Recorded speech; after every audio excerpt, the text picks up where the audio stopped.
Good morning, everyone. I have the pleasure of introducing two of my coworkers. Monica Chavez-Singleton is a senior manager with ADA Colorado Latino Initiative. Monica has more than 10 years of experience with ADA Colorado Latino Initiative and is highly skilled at assessing the needs of underserved Latinos and communities across the state of Colorado. She is diligent in working to fill unmet needs in order to improve health and access to care for Latino populations. The Latinos Initiative program has been in existence since 2006 and was originally funded by the Office of Health Disparities, now the Office of Health Equity. The program is Colorado's largest primary prevention program for monolingual Spanish-speaking Latinos. And Julissa Soto is the NDPP Lifestyle Coach Bilingual Master Trainer and has 19 years of experience in health disparities. She is considered one of the current leaders in public health in the state of Colorado and has served in significant leadership capacities in numerous areas across the state. A pioneer in programming serving new immigrants, Julissa has more than 2 decades of nonprofit experience and innovative insight. Please help me welcome our speakers, Monica and Julissa. You want to go ahead and start, or you want me to start? Well, I thought you were gonna start with a thank you. Oh yeah. Yeah. Okay, thank you. Hold on, guys. Oh my goodness. She forgot we rehearsed, guys. I'm relaxing. You know, in Colorado, we don't chill as much as you guys do. And you're really relaxing in Iowa. No, for real fun. Like in the relaxing mode in Colorado, we're always running around. It's very different. I love being here. You guys are awesome here in Iowa. Let me tell you that. I have to thank, no, I didn't have to, okay? I would like to thank the Midwestern Public Health Training Center, the ADA, which is the National Office, Colorado, and of course, Iowa. You guys are putting this together for us too. Association of Public Health Nurses, Robert Wood Johnson Foundation, Iowa and Kansas Action Coalition, Iowa Department of Public Health, and also the states of Missouri and Kansas. Thank you very much for having us here. We will have a lot of fun. I'm the type of person that likes to do presentations in a fun way because I have been on the other side and usually I get really bored. I'm an extrovert. So I just like people to keep me moving. I like people to, stay alive and not texting, emailing because you're bored. We all do that. Let's just admit it. When we get bored, we're like texting over here, your friends, hey, what's up? What are you doing? It's Friday. So I really want you guys to be interactive with us. We will have this presentation, but we will leave a lot of time for you guys to do questions, to ask questions. See, to do questions. It's just my Spanish and Spanglish and English, My first language is Spanish, as you can hear in my accent. This morning when I was checking out of the hotel, the guy was like, you have a big accent. Where are you from? And I said, do I have a big accent? And then he looked at me, he's like, I'm just joking with you, man. I know I do, but he looked at me like he didn't know what to say when he told me you have a big accent. I said, I do, of course. It's my second language. So if you guys do not understand what I'm saying, you guys can ask me again. I don't get shy. I understand that I have a huge accent. Sometimes it's sexy, right? But sometimes it doesn't work with me. You guys know Sofia Vergara. She's making a lot of money just because of her accent. I don't know if I'm going to make a lot of money in the nonprofit world because I don't know if my accent works sometimes, but I love you guys here in Iowa. You guys have been very welcoming. We have been here for 3 days training lifestyle coaches. Monica and myself in Colorado, we are the only master trainers who are bilingual, bicultural. What that means exactly is that we can train other lifestyle coaches to deploy DPPs. So if you guys want us back, which I hope you do, and if you don't, oh man, I'll come back and get you. If you don't, that's okay. But if you guys will need our services, you guys can contact Amy. Where's Amy? Amy Boyle. Amy Boyle. She's the one that she's the one that takes the risk to bring us to Iowa. Because we're Latina. We're in action and we're a little bit different, so we're gonna have a lot of fun. I promise you guys, okay? So Monica will start with the presentation. I'll jump in once in a while because, it's two Latinas and we love to talk a lot. Yeah, so that's just natural, cultural, and everything else. We take over. So we want you guys also to say, whoa, slow down. We don't understand what you guys are talking about. Can you explain that to me, okay? So with that, let's start having fun and let's get ready to roll. All right, let's get started with the National Diabetes Prevention Program. One of these photos that we have up for you is one of our alumni from class. So she is our program graduate. She has the before and after. As you can see, she lost 52 pounds in 12 months of the program with us. She went from having prediabetes to now being a very active mom with her kiddos and no longer having prediabetes. Her A1C dipped down to 5.2. And she's been able to maintain that. This is actually her 2-year mark now in September that she graduated for the program. So that's even more exciting, is that we know that the lifestyle change is long lasting for her. So the National Diabetes Prevention Program is a 12-month program that you're going to do in a 16 weekly sessions. For the first 16 weekly sessions, they're hosted for 1 hour or 2 hours. It's really the way you want to do it. You're going to have people that have prediabetes that are going to be involved in the program. That's going to be the majority of your class. But then you also have the ADA risk test, or people that are at risk for prediabetes that will be able to join the program as well. The sustained weight loss in the evidence-based program was over 40% at the 10-year follow-up mark. That's exciting in Colorado. We're 3 years into being able to really see all of our participants continue to maintain the weight loss. There's regular communication provided to physicians. In Colorado, we're able to provide physicians that give us referrals feedback as to where their participants are at the 6-month mark and at the 12-month mark, which is really valuable for them, because then they can know and see what they can do regarding their A1C. The program is proven to be more effective than medication, and is a preventative benefit with a non-copayment for participants, as long as this is also a recognized program of the Centers of Disease and Control and Prevention. Here are the actual 16 weekly sessions that you're going to see. There's 3 different components to the program. So you're going to have the component that's going to be all nutrition. So you'll have your first 4 sessions that are all talking about what's healthy eating, how are you going to do it, what's the easiest way for you to really start your lifestyle change. From there, you're going to go to the physical activity piece, and it's really going to be how are you going to meet the benchmarks of getting to 150 minutes of physical activity as quickly as you can and as safely as you can. And then they overlay it with the third and the most important, and that's really the psychological and motivational barriers for you. So how are you going to determine working through problems that are happening? How are you going to talk back to negative thoughts?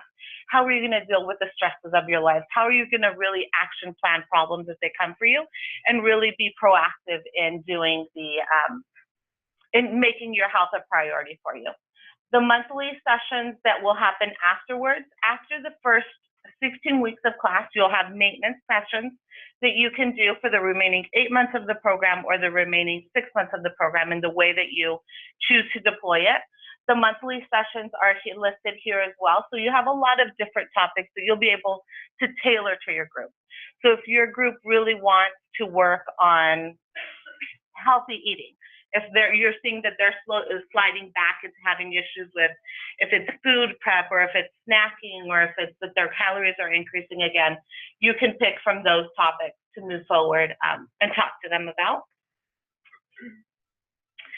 So the Diabetes Prevention Program is a program that you can get recognized through CDC. You can use their curriculum, which is the National Diabetes Prevention Program.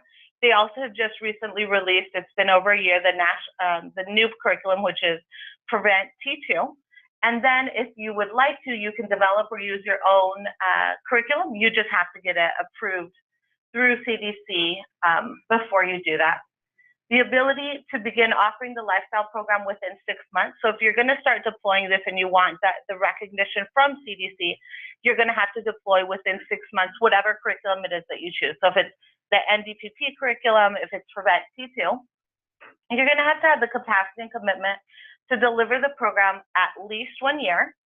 And during that year, you're going to do, like I mentioned, you'll have your first 6 months of the program where you can deploy the 16 sessions in whichever capacity you choose. Best practices tell you that you should try and do it within the most consolidated time frame possible. So that's going to be those first 16 weeks consecutively. And then from there, you can choose to go every other week until you hit that 7-month mark, and then you'll go monthly. So it's really how you want to deploy the program and be the most effective. You get that flexibility.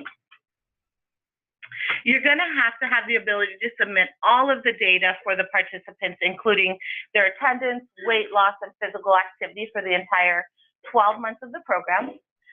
Best practices is that you have trained lifestyle coaches that are going to be able to help build the participants' skill set and really meet the benchmark of the 5 to 7% weight loss and the 150 minutes of physical activity. So that's, I think, one of the reasons that we were out here this week to really help Amy and Iowa, and you guys really have a strong team to be able to go out and deploy with confidence trained lifestyle coaches that really know best practices when it comes to deploying DPP. You're going to have a designated individual that's going to do the coordination of the program. So you'll have your program coordinator that will help you with deploying, scheduling your classes, data entry, all of that. And then you're going to have your lifestyle coaches that are going to be out there in the community, in the corporate setting, actually going out and deploying the program. And so in addition to the recognition program, you have to have, like I mentioned, 50% of your participants will have to enroll through a blood glucose pre-diabetes or gestational diabetes diagnosis, and the other 50% can qualify through the ADA risk test. That is the synopsis of what the NDPP National Diabetes Prevention Program is. Do we have any questions? I know I kind of went through that quickly. I'm sure most of you are familiar with this, and if you're not, what questions do you have for us right now? Yes. So on the CDC website, like there's the maintenance days that Yeah. they cover more than 6 topics listed. Do you have to cover all those topics or just 6? No, they have. I'm sorry. Our slide must have been cut off. But So the other venues know what you're. oh, okay. The question was that they had more than 6 topics. So for the CDC month 7 through 12 curriculum, you have 15 different sessions that you can choose from. CDC only asks and requires you to have 6 sessions.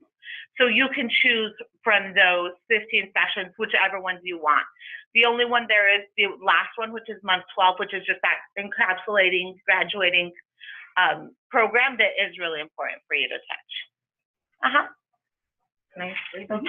So we also have some questions. Oh, technology, look at that. Missouri and Kansas, are you awake? I'm watching you guys. So you have another question right here, or we have one more?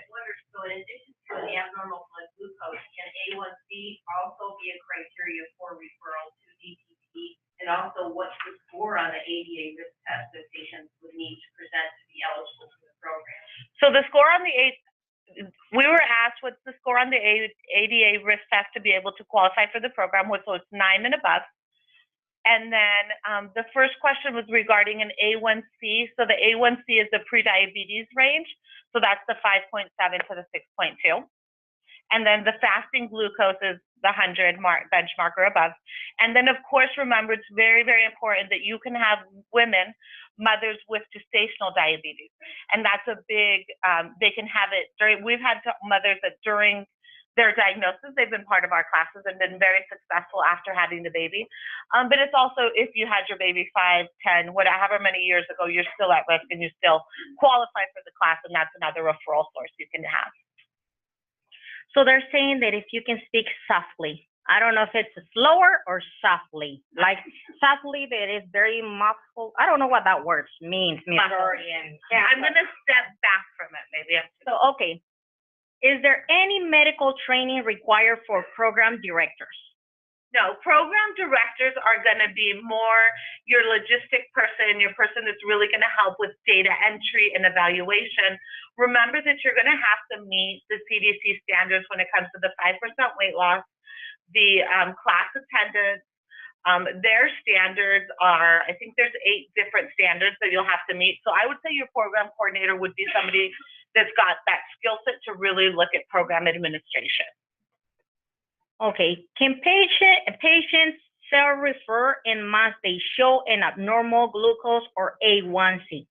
Patients can self-report their A1C, their glucose, or gestational diabetes diagnosis to you, and then you can have it in. But of course, you want a preferred primary care just so that you're sure that there's follow-up and there's other things happening, especially if they are pre-diabetes. Okay, and then I'm going to read the way they're writing, okay? So it's not only me having difficulties right here. Do CDC interested in DPP training need to take lifestyle coaching training? CDC standard is anybody can be a lifestyle coach because you have access to the two curriculums right now. If you just go to CDC's website, the Diabetes Prevention Program, you can download it, read both the trainer facilitator guide and the handouts, and go out and deploy it tomorrow if you so choose, as long as you got your pending recognition. Best practices say that for us, we think that you should be a trained lifestyle coach because this is a whole year-long intervention, and CDC has very rigid standards for the pending recognition that you'll want to be able to completely meet. One more question to the CDC. My friends, we deliver the DPP curriculum, which is the 2012 version. Yeah, the 2012 version, but we're not from CDC. We're with the American Diabetes Association because I think that they're kind of confused and they think that we're with CDC. We wish, but we're not. We're with the American Diabetes Association. So they said the look ahead trials show us the long-term weight loss is very difficult. At the end of 10 years, there was less than, so I don't know what else. It was the 40%, right? So if you look at that 10-year track, you're thinking, man, 40% of them, it's not even 50% of all the hard work that you did. I think if you follow best practices, or at least what we've seen in Colorado, is your participants that are successful are really successful. We've been able to see that our classes are going and losing weight and maintaining the weight loss, as you saw in that very first slide. She's 3 years out of the program. She's already getting and maintaining the weight loss, and she feels a lot better. And the biggest thing is her A1C is out of the pre-diabetes range. I know that it can be discouraging, but it's also a way for us to work forward and make lasting behavior change with as many people as possible. So it does work, but I know it's less than 50% at the 10-year mark, and that for some people that are numbers people doesn't make a lot of sense. Perfect. So Missouri and Kansas, I hope you're still with us because Iowa's way of life. Innovative ways to reach high-risk populations, and don't think that when I present, I stand like this or I just hide behind the desk. We have to be here. I wish I can be walking back and forth, thinking I'm on stage or doing something cool, because I like that. I like attention. So innovative ways of reaching the high-risk population. We do focus very much on social determinants of health. How we deliver our program in Colorado is before we get our participants to our classes, we want to make sure that they're not facing any barriers. For example, if somebody's struggling with domestic violence, do you guys think they're going to be extremely successful with us on the weight loss and everything else for a year? No, right? So we partner with a lot of agencies that we can refer these participants to before they even start our program with us, right? We also, if somebody, for example, is facing deportation, do you think they're going to care about how much weight they're going to lose and eating healthy? No, my friends, no. They're going to focus on what's their priority, right? So we partner with a lot of the immigration lawyers that they will do work pro bono or at low cost to know them. They can be with us during the class, but they can also be working on their status, right? Or they can also be working with their domestic violence issues because we partner with a lot of other agencies. I really believe that if you want to deploy this curriculum on your own, good luck to you guys. You need a lot of partners. You need to focus on social determinants of health before you will be successful. Why do you guys think that most of the states that they're deploying DPP are not doing as well? Because it's a year-long program, it's a year-long commitment, and you guys know that when you're trying to lose weight, everything happens around that time. You break your ankle, your back hurts, your husband just left you, your kids don't listen, when you're just trying to focus on you, right? So I always kind of say that it's kind of like the devil, that just when they know you want to do the right thing, he comes across like, here you go, let me see what you got. No, for real. So we have to focus on what's going on with that patient or with that client before we ask for a whole year commitment. I'm also the type of person that is not gonna say it's a year commitment. I talk about 16 weeks. We'll talk about the year later. Because you know what? When we're recruiting, if I come to you and I ask you, hey, would you like to be in part of these cool programs for a year? What would you say? No, I'm working on my master's. No, hey, I have 2 little ones. Well, you're crazy, right? But if I say 16 weeks, 2 hours a week, hey, you're gonna learn less. You know, if a part of our team, we have registered dietitians, certified diabetes educators. We have personal trainers because we partner with the community rec centers. And here you guys can partner with the YMCA and start offering workout sessions for the community. 16 weeks, an RD, a CDE, and then a personal trainer, and then you as a lifestyle coach trainer. Hell yeah. 16 weeks, I'm in, right? I'm not gonna tell them the whole year. Then later they're hooked, and then they come along, right? Yes, and that's not lying. I'm just not saying the truth. So, you know, a lot of people tell me, well, you have to be transparent and honest. Well, in some situations, that doesn't work, mijo. I'm sorry for you guys, that doesn't work. And if you want to be extremely successful, like we are in Colorado, we have a 78% retention rate. And we have done this for many years. So we know what works and what doesn't. So please carefully listen, because sometimes we're stubborn where we can say, well, that's in Colorado. In Iowa, we're different.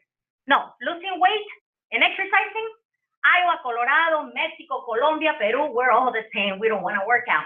We want to lose weight with a magic pill and you know, a couple milk shakes or whatever shakes, not milk shakes. Yeah, protein shakes. Protein shakes, not milk shakes. See, I'm thinking about the other. Not used to DPP. Yes. So next slide. So you guys have to be extremely innovative if you want to be successful. If you follow the typical protocol, I have not seen yet somebody who has been extremely successful. We in Colorado are contracting with hospitals that they can do the work that we can do at the American Diabetes Association. So take that into account, right?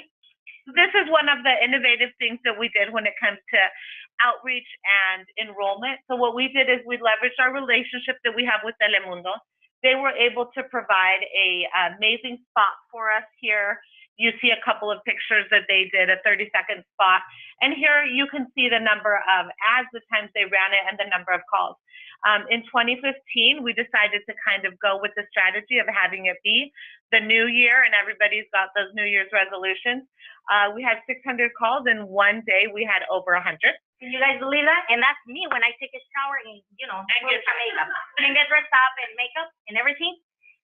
So it was that works. TV, it's awesome. If you guys can find somebody who can sponsor you guys or work at it, add it, and create it, because we created our own way of approaching the community. We don't have a background in PR or marketing, but you don't need that. You know your community, right? And you know what your community is gonna respond to, right?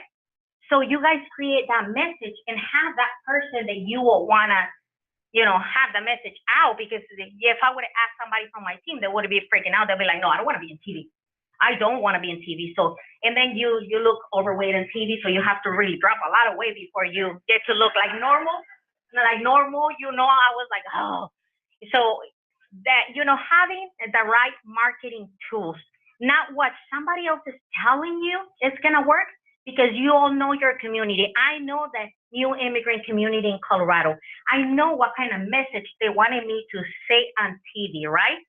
Plus, it makes me popular too, so I like it. Hey, I like to get free meals when people's like, "You're the one on TV." Yes, yes. Can I get free enchiladas, please, or something? I'll take a picture with you. Yeah, but you'll take lots of pictures. Yeah, I'll take lots of pictures. Here's another. This was kind of like a passive. We got this opportunity. We weren't sure if it was going to work. We decided to put it up. It was at no cost for us, but it was just our bus stop ads, and it did bring in, you know, some enrollment. It wasn't a successful on TV or radio. Or radio. Okay, so let's go back to. So also radio. Radio is extremely important, right? You need to have that person that really wants to talk to the community, connect to the community. We were very lucky that we received some funding to start our own radio show. And believe it or not, I have no experience on TV and radio, but I'm like, hell, I'm gonna jump into the situation. And I had our own radio show, which was called Prevention is Health, People will call. I will invite other nonprofits to talk about their services, but I will also recruit through the radio show. Hey, mija, you're having some problems. Guess what? Start losing some weight, this and this and this and that, and I will register them for radio interviews. Are awesome. I don't know if in here, TV is big. We have a partnership with Telemundo. If you guys want to elaborate in the future with Telemundo, I don't know if you reach out to the Latino community, talk to Amy. We can certainly connect you with who are the key players here with Telemundo. Radio, again, is big. It's big. So if you guys want it before you start your class, if you want to start your recruitment that way too, it's awesome. Do we want to go and see if anybody has any questions in the room, or? We have some questions right there in the little computer that I like. So I'm not technology savvy or nothing, I'm old fashioned. Don't take me, don't do nothing, just call me.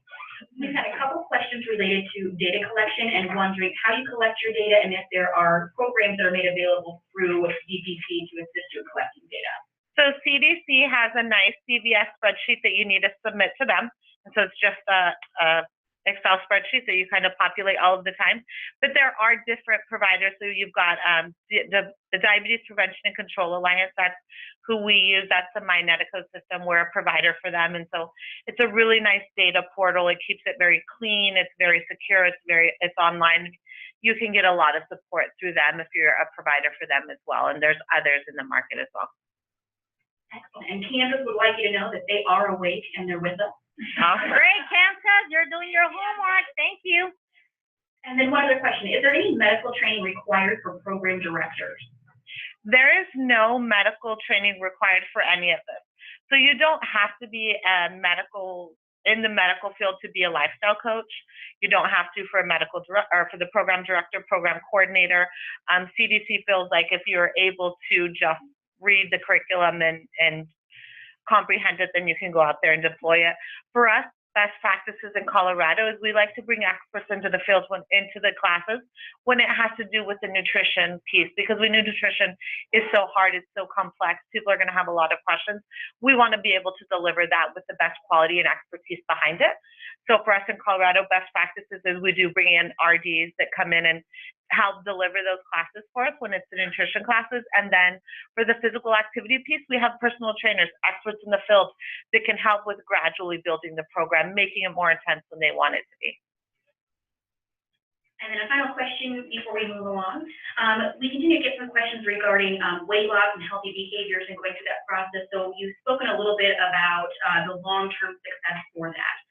So frequently the weight loss is kind of that initial low-hanging fruit for folks that go through that. So how do you guys continue to focus on the actual healthy behaviors that even were behind the weight loss and are really the driving factors to success to look at sustainability and continued health? So for the program, the number one predictor of success and the number one predictor of the success in the program is the food tracker. So every single week, your participants are going to come in, they're going to turn in your food and physical activity tracker. So that's one way that they'll continue to really look at that and motivate that and keep them motivated. Of course, we want to see weight loss. We all want to look pretty in the mirror. We all want to feel comfortable. We all want to be healthier. We all want to have the physical energy to be able to do all of those things. So we really focus the weight loss to happen between the first 12 to 16 weeks. From there, once they've hit that 5 to 7% that CDC requires, we like to have them set other goals. So some can be tied to weight loss still. I still want to lose another 10 pounds. I still want to lose another 12 pounds. Others are going to be tied to, I feel with so much energy, I want to be able to do, we had a mom and daughter that did a girls run together. Mom had never run a 5K in her life. Her daughter had the opportunity to do a girls run, so they trained for it. That was a benchmark for them. So those are other outcomes that will happen in the program. That's why I really like the 2012 curriculum, because it overlays all of those other things that are happening during our lives, that we're stressed. We need to know how to problem solve for ourselves. We need to talk back to negative thoughts. We need to be able how to be proactive and really look at our health and make it a priority. Julissa, anything you know? No, you said it all. I'm like, yep, whatever she said. But do we have more questions in here? Can I answer this?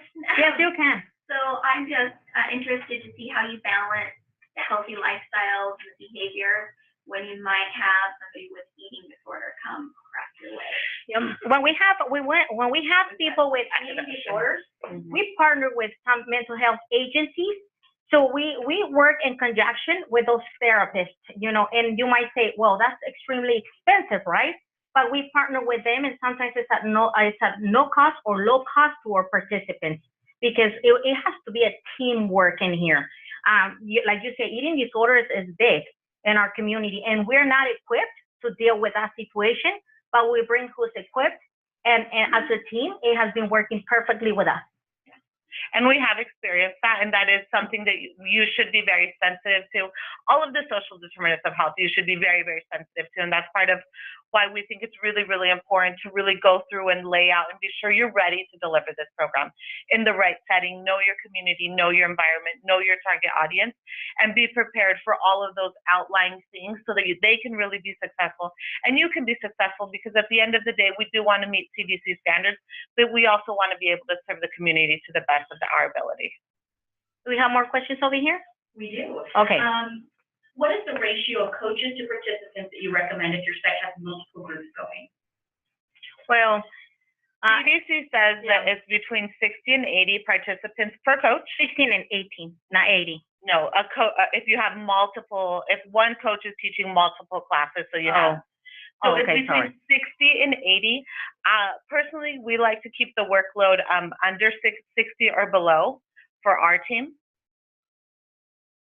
And then you always want to make sure that your lifestyle coaches are as available for them as possible. So as a lifestyle coach, for us, what we do is we make sure that the lifestyle coach has the time to really track and look at the food logs during the actual classes and get that feedback to them in real time, and they're also able to connect to them outside of the classroom.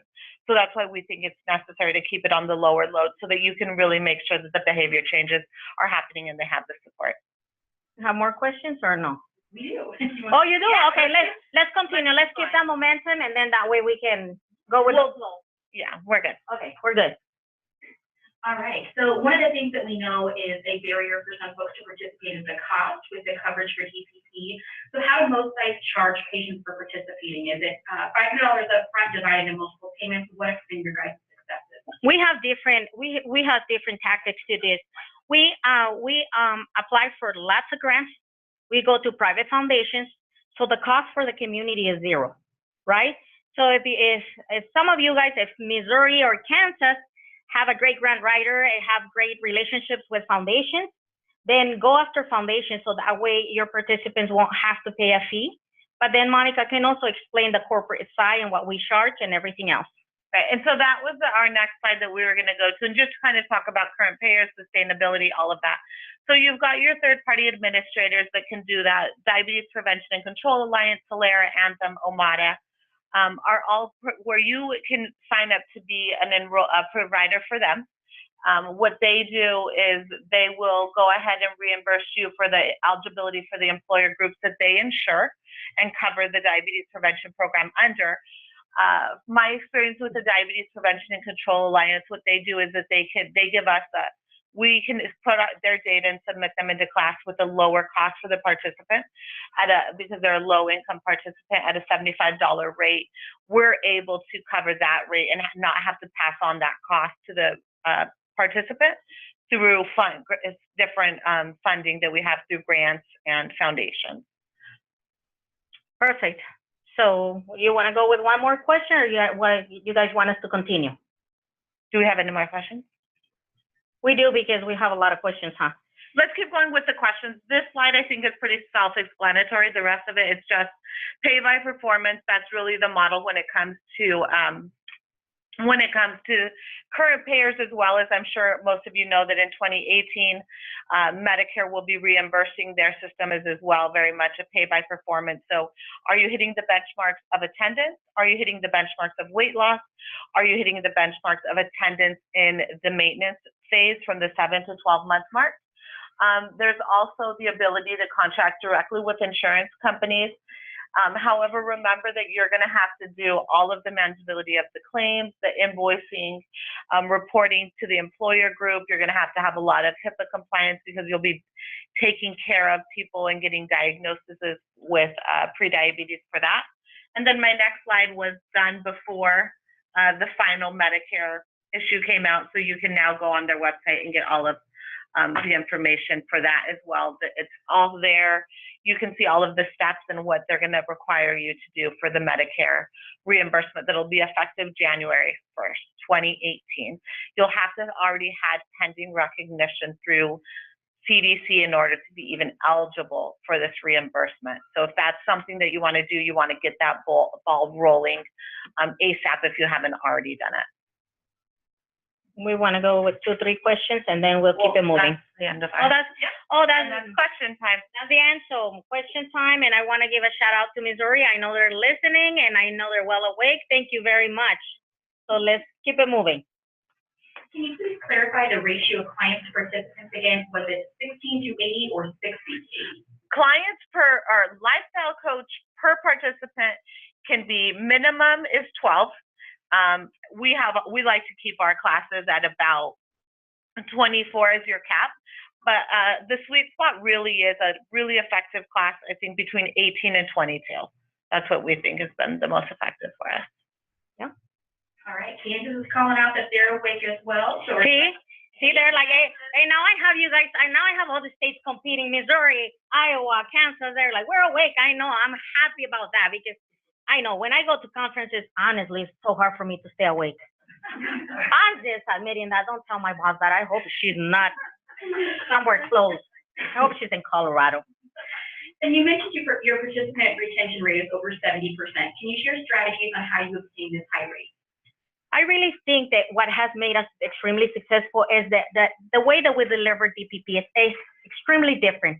We focus on social determinants of health. And if you guys get trained by this curriculum, a lot of the times they don't face that, right? So that has been a great tool addition to our DPP curriculum. We make sure that we address social determinants of health, that we partner with mental health agencies, domestic violence, immigration, and all of that. So we're addressing all of those issues, right? And then for our classes, we bring speakers. When it comes to the classes of nutrition, we bring registered dietitians, certified diabetes educators to teach those classes. So, you know, participants are really, really engaged. Then when it comes to the exercise component, we bring personal trainers. And then we combine our class with the exercise component. They come and learn about healthy eating habits, whatever the class is, but then we offer bootcamp classes at no cost to them. So, you know, the curriculum says that participants have to exercise 150 minutes a week, right? You're going to tell your participant that, and they're going to look at you like, I have tried many things, but I get bored. But what about we're adding a bootcamp class to our class where everyone from your class is going to be doing the same thing. We're going to be training you, and we go at your pace, right? We don't, not your face. You know, we go slowly, not at your face. I'm sorry, guys. I didn't mean to say that. We're at your face. No. So our bootcamp classes are in combination with our DPP classes, right? So we have the exercise component where we're offering you support. We have social determinants of health where we're offering you support. And then you have us as lifestyle coach trainers, motivational speakers, trying to motivate you to keep it moving. So it's a whole team that is doing this kind of curriculum. It's not only one person. It's extremely difficult, and I keep repeating this, for one person to motivate a class for a year. How many of you guys like to see the same person for a year? I don't know, the ones that you're married, I know you forever, right? But I haven't been successful in marriage, so I don't. So it's hard to see one person for a year and the same person talking to you about the same things, right? But if you have a team saying the same messages in a different way, but we're all working together, the participants get excited to see some of us, you know, and then they will connect with Monica. Sometimes they will connect with me. Sometimes they will connect with the registered dietitian.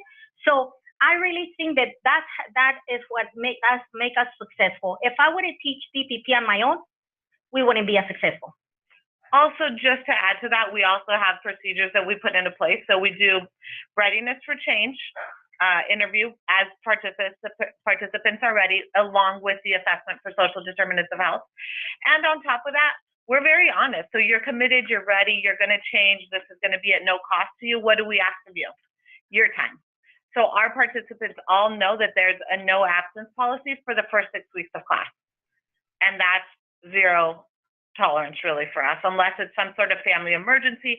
And it's really being honest and letting them know, like Julissa said, we've taken a lot of time, invested a lot of money. The diabetes prevention program is not the least effective program, especially the way that, or the least costly program, especially the way that we implement it. So what do we ask of them? We ask of them to show up. We always tell our participants, the days you don't want to be there, the days you don't want to come, you have a team behind you. The only thing I need you to do is get through the door. As long as you get into the classroom, we can face everything else you have. We're ready for you. We'll get you to the end. And that's really part of being that group support, that lifestyle change, and really having lasting behavior over time. And that would, nobody train us on doing that model. We have to learn with our mistakes, because when we go get trained with CDC, how do you guys think we get trained? They just tell us the 16th session, the full score, and this is great studies, research, and statistics. But when you get to your community, the reality begins. And where is CDC? Because I don't see them, So when we were in our community, I was like, oops, they forgot to tell us this. They forgot to tell us that we were going to face social determinants of health. And it doesn't matter with which community you work with. It can be Latino, Black, white, Native Americans, We all have issues. Everyone in this room have the same necessity, but the approach has to be different to every one of us, right? Right or no? Okay, thank you. You're awake. So, next question. For those other team members that you have, the CDEs, the registered dietitians, do you guys pay them through your grants, or there are a lot of volunteers? Yes, they're paid through our grants. They're our contract workers. So we have a team of community health workers. They're paid through our grants. We have a team of registered dietitians and CDEs that they're paid through our grants. We have a team of personal trainers that they're paid through our grants, and also a team of lifestyle coach trainers. And then we have all of our community partners where there is not a payment, but there is a win-win for both agencies and the community involved. Do you attribute some of your retention on focusing on things other than weight? I think we attribute it to having, for me, I feel like they feel completely supported in all aspects of their life. And so we're really able to help them know that we can help them navigate whatever system, whatever issue it is, as long as they're committed and show up and really are available to be honest with us with what their needs are. And do you guys work with other NDPP classes in Colorado to find the right place for those interested? Yeah. Yes, we do. Sometimes we're at capacity, so we have to partner with others. And how do the contracted professionals that teach specific weeks classes connect to the CDC curriculum? Well, all of them are trained by us also. And of course, they get to watch our classes in action. So that's how they get trained and see. Because with the awesome thing about the National Diabetes Prevention Program is that you can adapt the curriculum as long as you adapt the points that you need to adapt for the date, right? So all of the CDCs and CDCs, oh my God, CDs and RDs are trained already in nutrition, right? And all of those topics. But then when we train them at what their curriculum is all about, they get the whole picture. It's not that difficult to train professionals when they're already being trained in those topics. All right. And is there a cost for CDC recognition applications? No, it's completely free. And is the eligibility from CDC a certificate or a letter? What proof does insurance need from CDC for coverage? CDC doesn't require you to have any proof of that. So you just self-report it. You put it into the spreadsheet. Is there any kind of... Wait, we have a... Do the first 16 weeks, the questions have to be in the order that you... Yes. So the question was, do the first 16 weeks have to be in consecutive order? Yes. That's the only restriction, is that you don't change the content of the program and that you follow the first 16 weeks consecutively. So guys go 1 through 16. So if a participant misses, let's say they miss session 8, can they come to session 9, or do they have to do a makeup session? Ideally, they can do the makeup session. So if it's via phone, in person, you can meet with them. You want them to complete session 8 before they get to session 9. And that's the only thing that you need to do. And it can be via phone, 15 to 30-minute phone call, catch up with class, right? But you don't want to tell your participants that, because then if you tell them that, why they should show up at class for 2 hours? So that leave it for later. Yeah. That is your back. In case of emergency. Yeah, is your back. Yeah. right? Exactly. Boy, are those questions from Kansas and Missouri or Iowa too? Everyone, it can be from anyone. Oh, wow, because I was like, whoa, Kansas and Missouri are way alert. Thank you. So in addition to your professional partners, looking at your other community partners, have you guys had any successes with churches or iglesias? With churches, that's where our promotoras or community health workers, that's where they go and talk about our program. We talk to the priest and see if he will allow us to speak for 5 minutes about our program. We have a table, so for participants, as soon as they're done to come and register, we just need your first name and telephone number. But you have to ask for permission to be at that church and speak during Mass because you have captive audience. Once church is done, people just want to leave. You know, they love God, but not like that. So, yes. Yes, and it's been very, very successful. It's a great place for really getting the outreach piece there. Remember that you still want to stick with CDC's eligibility for enrollment in class and hit that 50% benchmark. And our next question, will you please talk about your efforts regarding getting referrals from providers versus doing lots of outreach? Do you get a lot of referrals from providers in Colorado? I've been working on that this past year, working with systems, connecting systems to community. So I have visited clinics, hospitals, and talk about it to see how they can include it or their electronic medical records, right? It has been challenging, but it's those communities that they really want to partner with us and want to do referrals. We have been extremely successful with that. You know, you will have to have great relationships with the systems in order for them to include you in their electronic medical records, because as you can imagine, how many nonprofit and government agencies will approach them to be included in their electronic medical records? What do we have better than they include us and not other nonprofits? What we have in Colorado, and we have been lucky, is that we serve a community that has been marginalized for many, many years and neglected for many, many years. So every hospital, clinic, low-income clinic, federal qualified low-income clinic is at capacity. They don't have in their team somebody who's bilingual, bicultural, somebody who can speak the language and understand that community. So hospitals and clinics have welcomed us with the referral process because who else is going to do the work but us? Which is great. For me, I'm like, oh, welcome Spanish-speaking people. I love it. Nebraska would like to let you know as well that they are on the call and they are awake. Nebraska, invite us there. I want to go. I never been there. So invite us. Another question we've received, how do you manage your no absence policy in the first 6 weeks? What happens if someone doesn't show up? We've never had somebody not show up without giving us the reason why. And it's usually, I had a dire emergency, something came up, and then it's a one or done. So it's kind of like you get one strike and then you're out. So we'll look at that and then move forward from there. And we've never had somebody that, let's say they missed class 3, that we've talked it through, we figured it out for them, and then they missed a class again. What happens usually is that person will just not show up again. It's never that they're going to come. So somebody in here who's alive and here in Iowa have a question for us, because we're going through those questions, but come on, girls. So if they, are kind of excluded from the program, starting it, have they ever come back to restart the program? Yeah, what we do is we always tell them, if you're not ready, so let's say we have a session 0 is one of our best practices. So before session 1, we lay out all of these things and tell them you cannot miss for anything between the first 6 weeks. In session 0, a group of 30, let's say we have people there, probably about a good 6 to 8 are like, I'm not ready.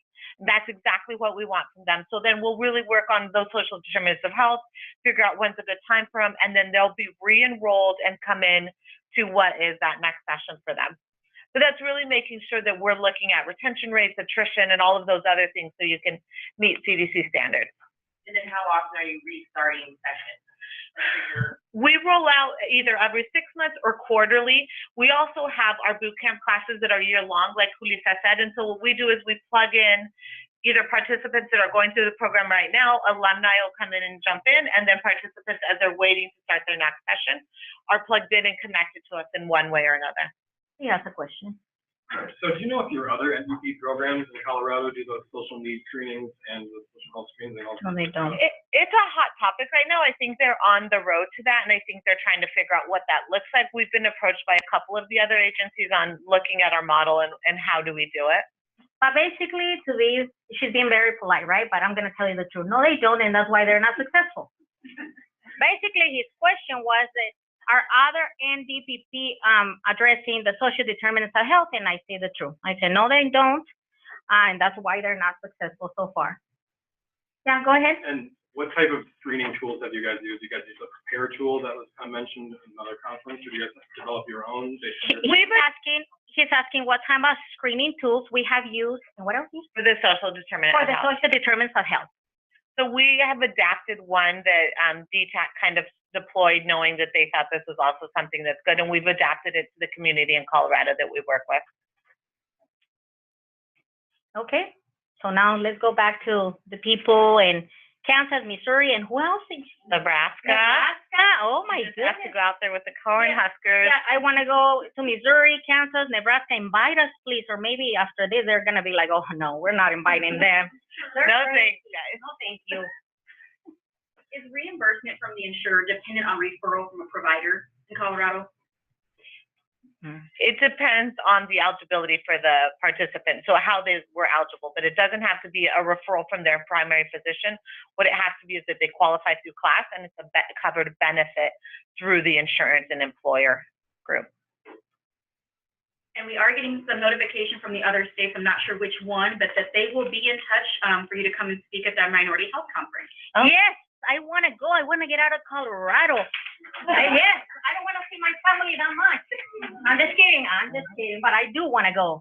We'll road trip it if it's yes. So you can contact Amy Bowles here in Iowa, and she will be our manager, or representative manager. She'll be our agent or our pimp, one way or the other. And so I think that's how I require. And Okay. that was Nebraska that sent that along. Oh, Corn Huskers. Yeah. Reaching out. We're going, mija, to Nebraska. I'll find some Latinos, believe me. And then I think we have time for one final question that's on there. Does any part of the program focus on family involvement?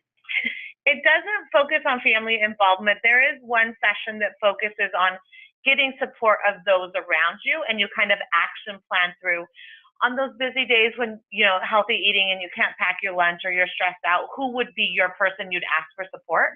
And so it doesn't necessarily delineate what family member, but it does talk about working in the network around you. I want to say one thing too that we have forgotten, that we do offer childcare when we provide our classes too. So we have the promotoras or community health workers are trained on CPR and all that good stuff.